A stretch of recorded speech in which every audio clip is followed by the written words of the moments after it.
Hello guys, मैं short videos ऐसे ही लाते रहूँगा और कोशिश करेंगे मेरी वीडियो से थोड़ा बहुत आप बूस्टर टाइम मोटिवेट हो जाओ, थोड़ा बहुत पॉइंटों को किस सीक्वेंस में याद करना है शायद समझ जाओ और किस सेक्शन वाइज आपको कवर अप करना है, याद करना है। तो आपको मोटिवेशन मिलेगी, मुझे नहीं मिलेगी, कोई बात नहीं तो भी चल जाएगा। तो ठीक है, तो हम आगे बढ़ते हैं। हमने लास्ट टाइम पे कवर किया था स्वेट इक्विटी। स्वेट इक्विटी क्या होता है? ज़्यादातर अपने कोई भी कंपनी अपने एम्प्लॉयज़ के लिए इशू करती है, चाहे एम्प्लॉय मतलब कंपनी ऑफ एम्प्लॉय या डायरेक्टर्स के लिए करती है। क्यों? उनको कुछ राइट्स मिलता है कि आपके पास राइट्स है, आपके ये है, आप इशू कर लीजिए। तो स्वेट इक्विटी जो है, इसकी कुछ कंडीशंस होती है। क्या कंडीशंस होती है कि special resolution issue of sweat equity share must be authorise. आपके जो है आपका एओ में ऑथोराइज होना चाहिए, एसआर पास होना चाहिए उसके लिए, ठीक है, ओके। और विल भी जो हमारा रेजोल्यूशन है वो बताता है कितना स्वेट इक्विटी करे, कितने एम्प्लॉय करे, करंट मार्केट प्राइस क्या है, सारी डिटेल्स उसमें होती है। और sweat equity allotment can be with in the 12 month. अगर आपने स्वेट इक्विटी कर दिया है तो विद इन द 12 मंथ तक उसकी अलॉटमेंट हो जानी चाहिए।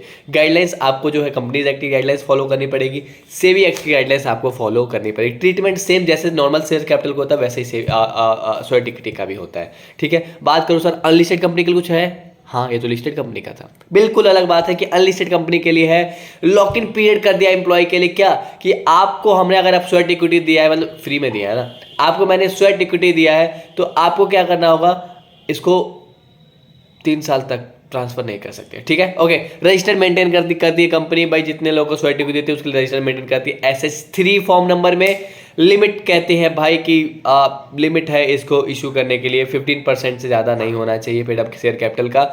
और स्टार्टअप कंपनी 10 साल से पहले इशू नहीं कर सकती।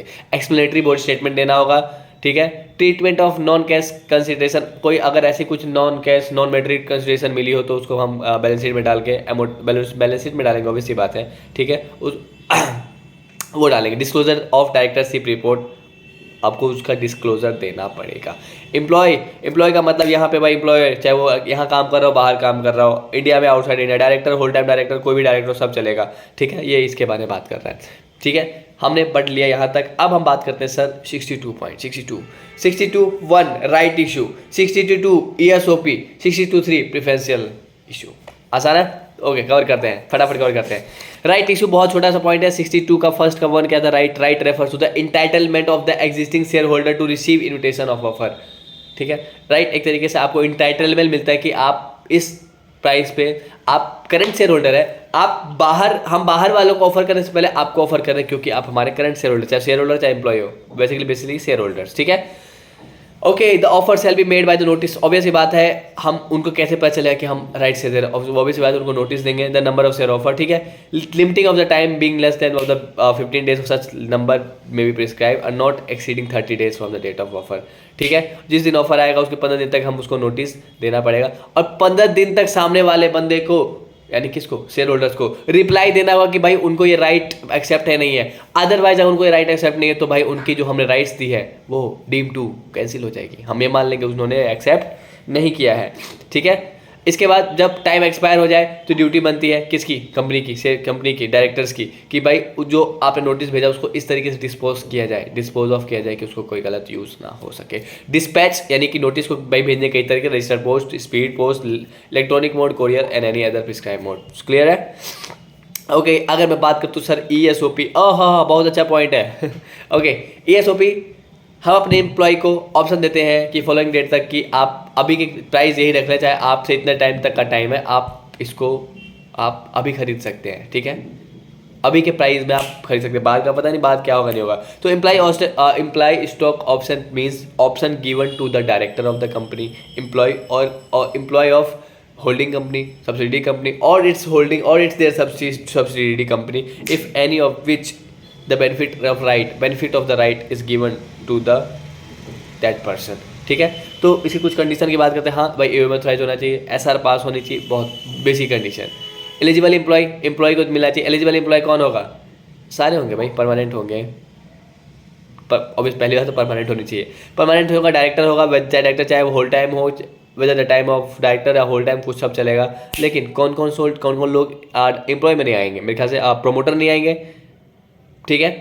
और डायरेक्टली कहीं ना कहीं से रिलेटिव वो कंपनी का वो भी नहीं आएगा, ठीक है, ओके। नेक्स्ट स्टार्टअप कंपनी, हमको पता है स्टार्टअप कंपनी 10 साल से पहले तक ये भी ESOP भी इशू नहीं कर सकती। 10 साल, भाई 10 साल हो स्टार्टअप हो, मजबूत तो हो लो।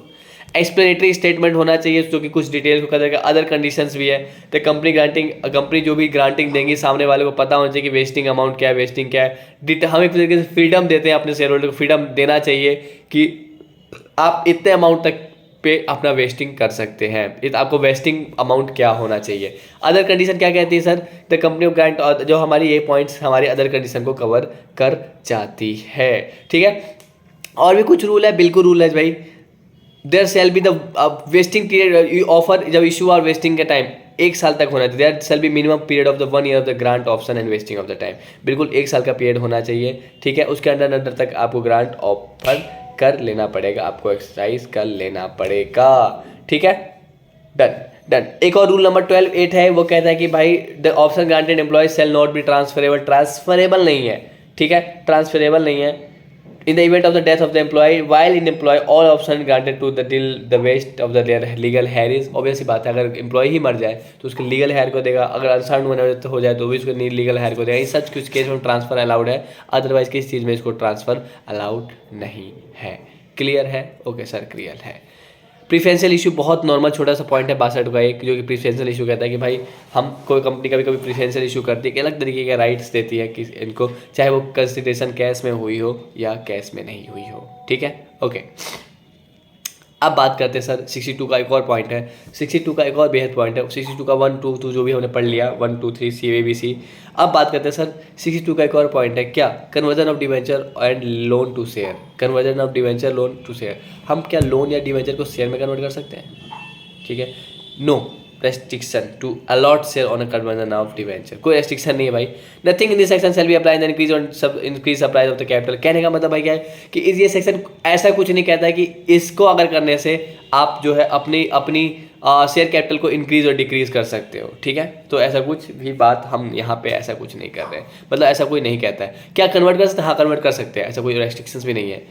तो अब बात करते हैं सर कन्वर्जन कब कब हो सकता है। तो पहले आता है सर कन्वर्जन हो सकता है गवर्नमेंट के ऑर्डर पे। गवर्नमेंट के ऑर्डर पे कन्वर्जन आई है भाई, नेसेसरी है। गवर्नमेंट क्यों करती है? गवर्नमेंट अच्छा, पहले गवर्नमेंट ऑर्डर कब देती है? क्या किन चीज़ों को देखी गवर्नमेंट की?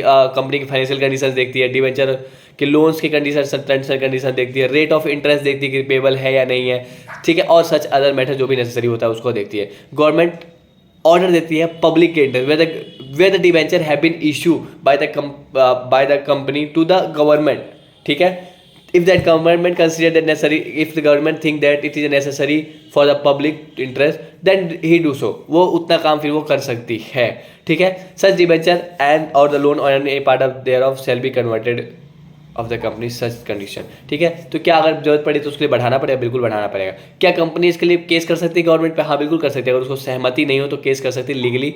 तो भाई ट्रिब्यूनल बुलाएगा, दोनों की बात सुनेगा, कंपनी जो भी उनकी रिस्पेक्ट गवर्नमेंट के रिप्रेजेंटेटिव होगा, आपकी अगर आपके फेवर में फैसला, अगर ट्रिब्यूनल आपकी बात सेटिस्फाई होता है तो आपके फेवर में फैसला देगा, अदरवाइज फिर वो आपकी बात को खारिज कर देगा, ठीक है। Section 63 issue of bonus share. Bonus share तक का आज का हमारा लास्ट हो पाएगा, देन उसके बाद हम नेक्स्ट प्रोसीड करेंगे। इशू बोनस शेयर क्या कहता है सर? बोनस शेयर जो कि प्रोपोर्शनेटली कंपनी जो इशू करती है कि भाई ऑब्वियसली बात है शेयर होल्डर्स को प्रोपोर्शनेटली इशू करती है, ठीक है। इस बोनस से भी 2 प्रकार के होते हैं। एक होता है जो कि हम फुल्ली पेड अप पे इशू करें, एक होता है पार्टली पेड अप पे इशू करें। तो उसके लिए हमें फंड्स का अरेंजमेंट करना होता है, जिसके लिए हम कौन से रिजर्व ले सकते हैं। फुल्ली पेड अप केस में सारे रिजर्व ले सकते हैं, free reserve, security premium reserve, capital reserve सब ले सकते हैं। अब बात करो पार्टली रिजर्व में, तो खाली फ्री रिजर्व भी ले सकते हैं, यानी कि CRR और SPR कैश वाला नहीं ले सकते हैं, ठीक है। ये बात हमने पढ़ लिया इसमें। तो भाई क्या कुछ कंडीशन है? हाँ, ऑथराइज होना चाहिए आर्टिकल में, रिकमेंडेशन होना चाहिए, कोई किसी प्रकार का डिफॉल्ट नहीं होना चाहिए, ठीक है। और क्या है कि भाई डिविडेंड की पेमेंट में कोई डिफॉल्ट नहीं होना चाहिए, ठीक है। तो ये हम कहते हैं पार्टली पेड है तो पहले उसको फुल्ली पेड अप बनाओ, फुल्ली पेड अप करके आप कर सकते हो, ठीक है। तो इस प्रकार से हम इसको डिविडेंड का इशू कर सकते हैं, ठीक है। और यही हमारी डिविडेंड बोनस शेयर, ठीक है, बोनस शेयर को इशू कर सकते हैं। और ये हमारी इसकी फाइनल बेसिक कंडीशन थी। 10 मिनट की एक और वीडियो बहुत शॉर्ट में ख़त्म हुई है। आशा करता हूँ आपको समझ में आएगा, आराम से देखिएगा, ठीक है। Bye bye, take care.